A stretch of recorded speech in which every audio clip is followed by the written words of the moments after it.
What's up everyone? Officially, I can welcome you from Bangkok.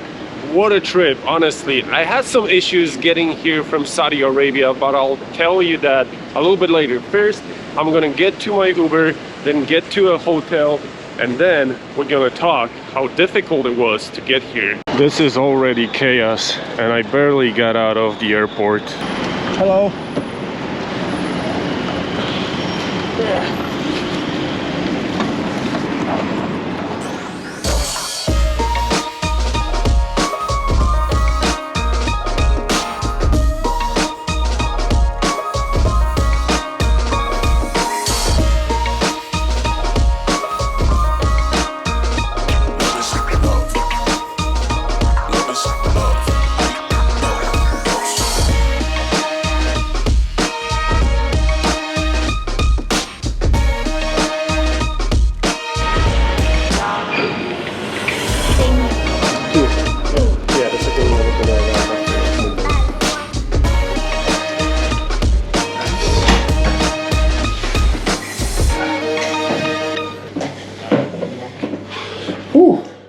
You know what? This was an extremely long and frustrating flight.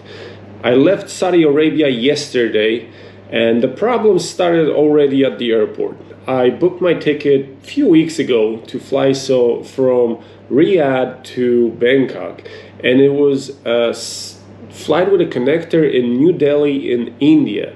I didn't notice that those two flights were on separate carriers, so according to what's happening in India, I wasn't able to transfer by myself from one carrier to the other one because I would have to leave the airport and go in.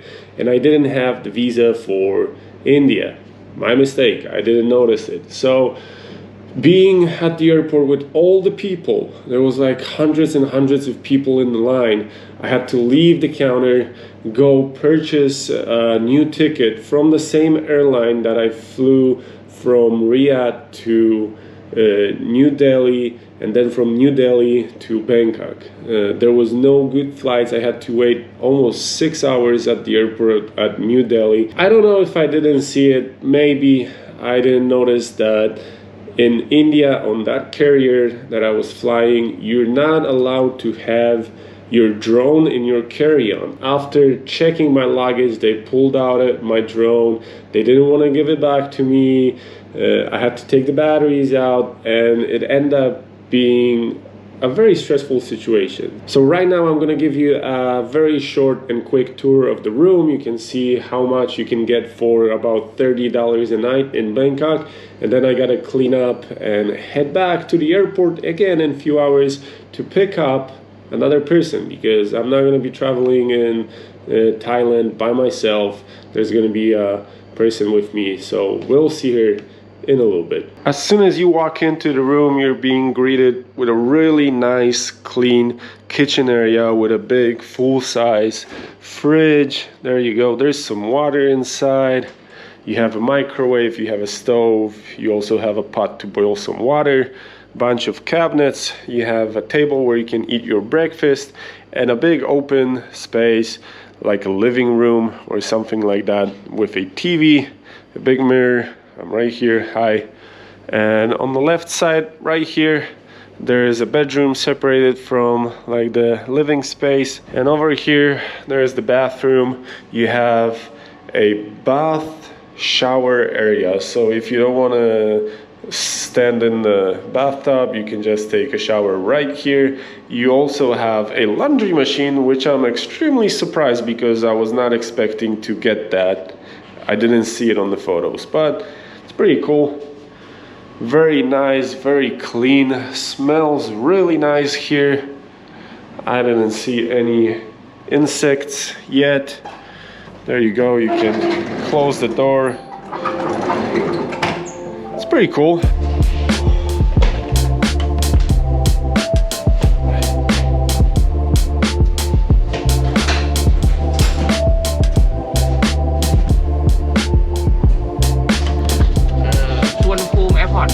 Yes.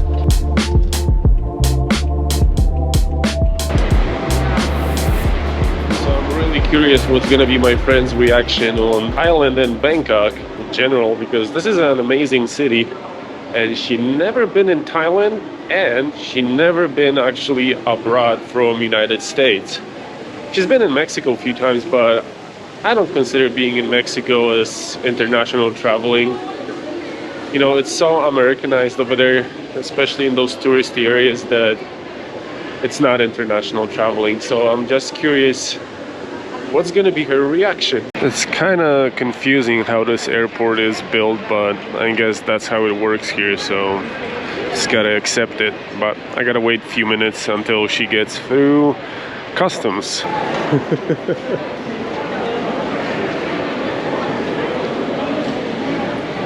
Also, it's very hot.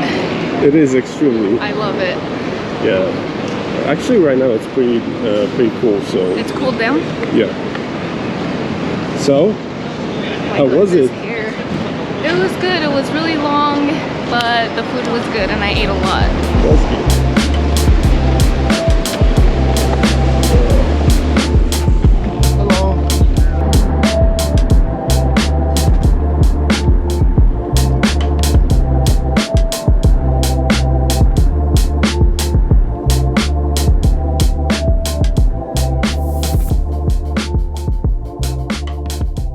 Welcome everyone in day 2, or actually 1, in Thailand.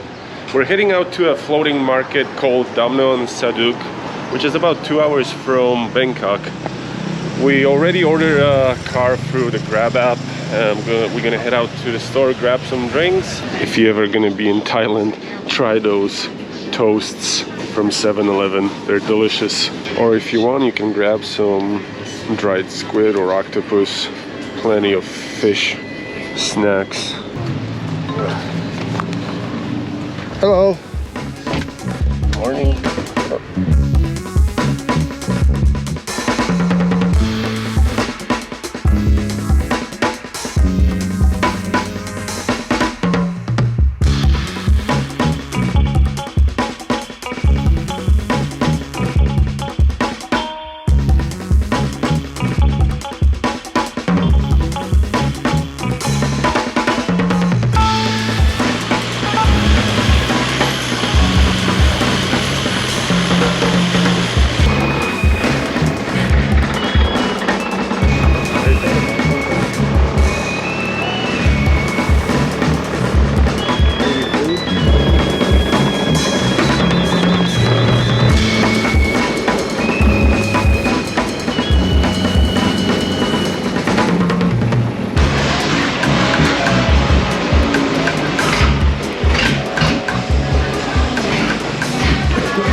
First impression with the floating market, it's kind of mixed, because you're kind of forced to stop at different spots, because the driver of the boat obviously knows some of those people that are selling stuff here, so he stops at those points, and you kind of have to politely refuse buying something unless you want something. There's a lot of good stuff that you can buy as gifts for your family or friends, and there's a bunch of places with food that it's kind of overpriced. If you're gonna go even to a fancy restaurant in the middle of Bangkok, it might be cheaper than here on this floating market.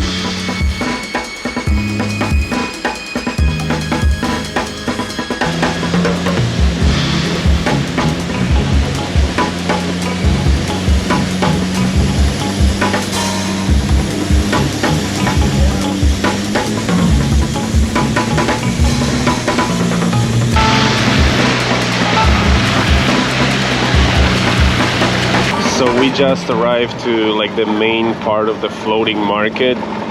It's way more busy here. There's a lot of vendors on little boats. You can buy pretty much anything here. Food, gifts, more food. Looks pretty interesting.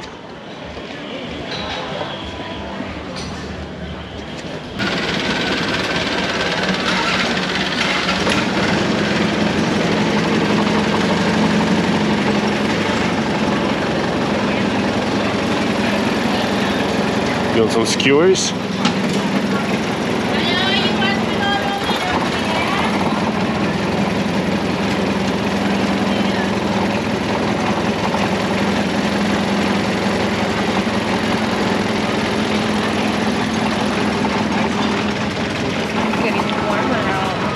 busy as it is.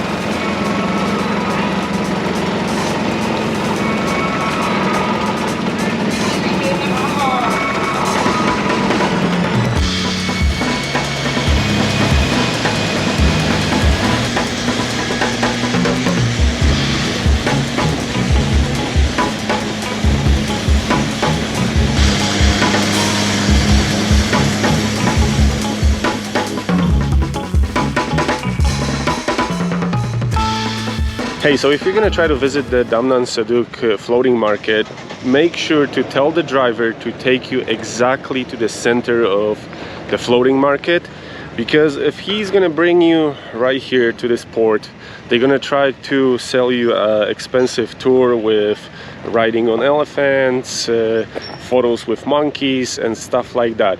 You can go to the center of the floating market and get a boat for about 100 to 200 bahts over there, where here they're gonna charge you about 1,000 bahts, which is roughly about $33–34 for a ride on a motorboat. It's fun. It's fun. If you want to try the longboat just to drive around those canals and go to the market, do it here. It's only 1,000 bahts, $33. But if you want to get to the center of the floating market, make sure to tell the driver to take you over there and take a boat from over there. It's going to be way cheaper.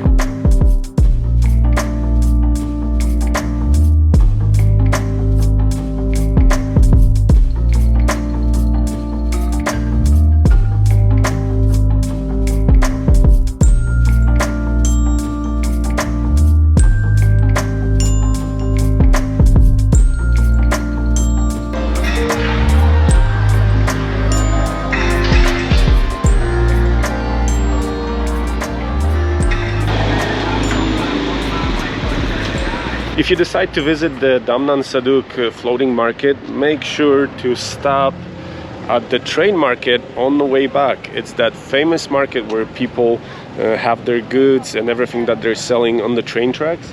And when the train is coming, they're folding everything up. You can see how the train is barely fitting through that market. But if you're going to be coming here, make sure to check the times when the train is running, because it doesn't run all the day. It's every an hour and a half, every 2 hours. So right now it's 2:08 p.m. and we're already at the train market. This is the place where the train goes directly through the market, where people have to fold up everything to avoid the train going through their stuff. Look how tight this is.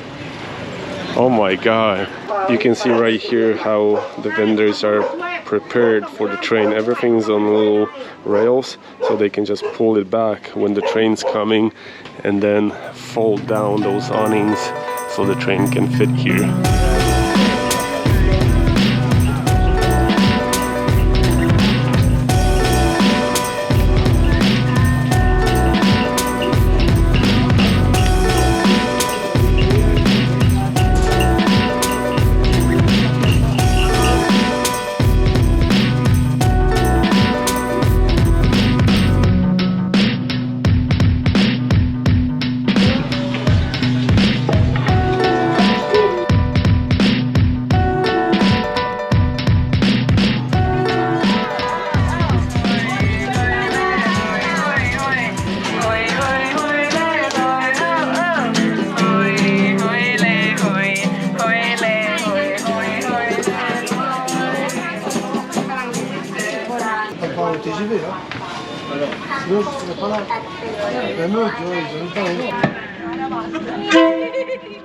Look at the crates over there.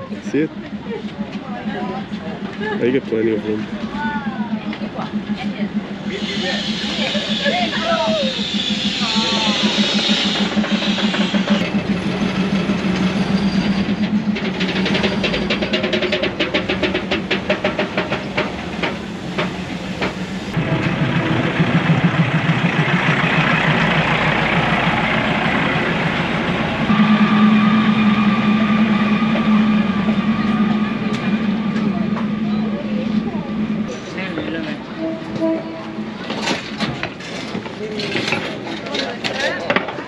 pretty much the whole thing. When the train comes, everyone's moving their stuff, then they move it back and wait for the next one. It's coming here 8 times a day, so you have a pretty good chance if you're gonna go to the floating market that you're gonna get here on the way back exactly at a perfect time to see the train going through this little marketplace. And there's a bunch of cool gifts if you want to buy something.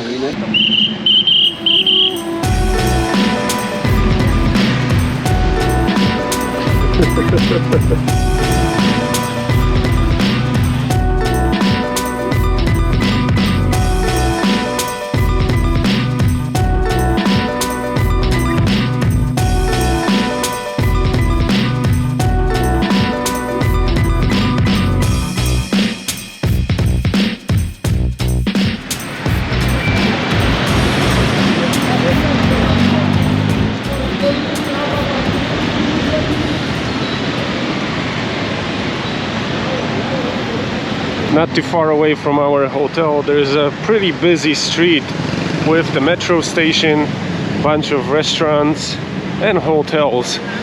When I was looking for hotels before the trip to Thailand, I was looking on a few of them over here, but I figured it out. It's gonna be a little bit too chaotic. As you can see, there's just too much going on. Our hotel is a little bit on the side.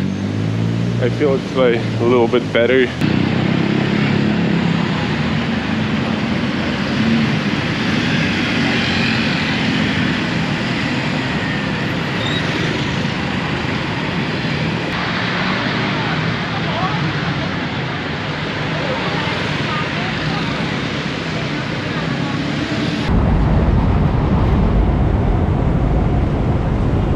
What you're gonna see on the streets of Bangkok is just chaos in the purest form.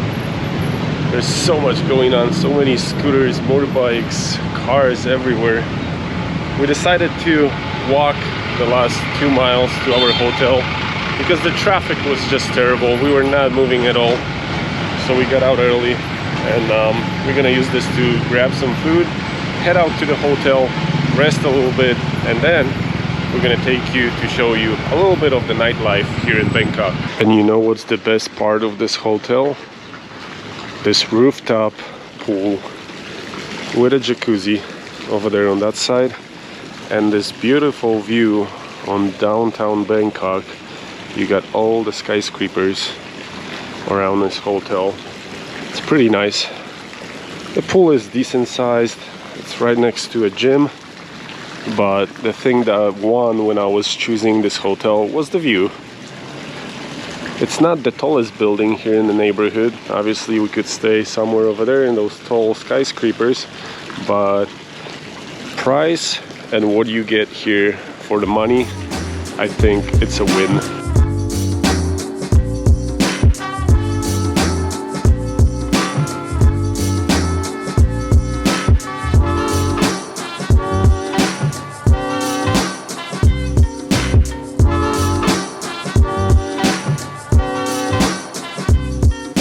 Almost sunset, and we just arrived to a rooftop bar which is called the Octavi. It's supposedly the best rooftop bar in Bangkok, and based on the first view, we're not even on top yet, I can tell you that this is a pretty cool place. They also have a restaurant 1 floor lower than we are right now, and right above me on this side you can see that there's a bar on top of this building.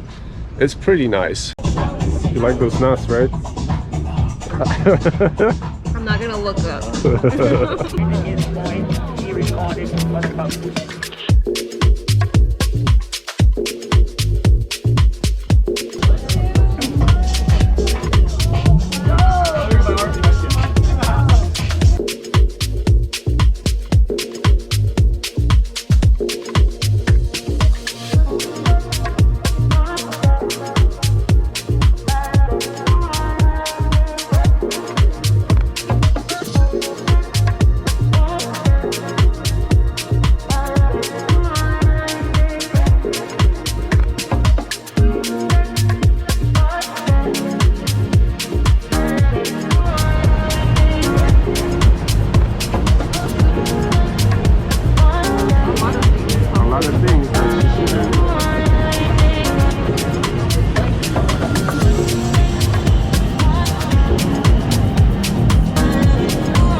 We just arrived to our next spot, which is the party central of Bangkok, Khao Sak Road. We stretch time.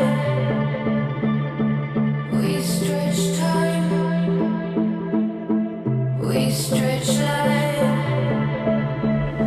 We stretch time. We stretch time. We stretch time. We stretch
So we kind of decided to leave the main party street, the Khao Sak Road, because there was way too much music playing at the same time in different restaurants. At one point in the middle of the street, there was, I think, like 4 or 5 clubs playing the music so loud that I honestly couldn't hear my own thoughts. But if you're interested in what's gonna be going on in this series from Thailand, please consider subscribing, and I'll see you in the next video.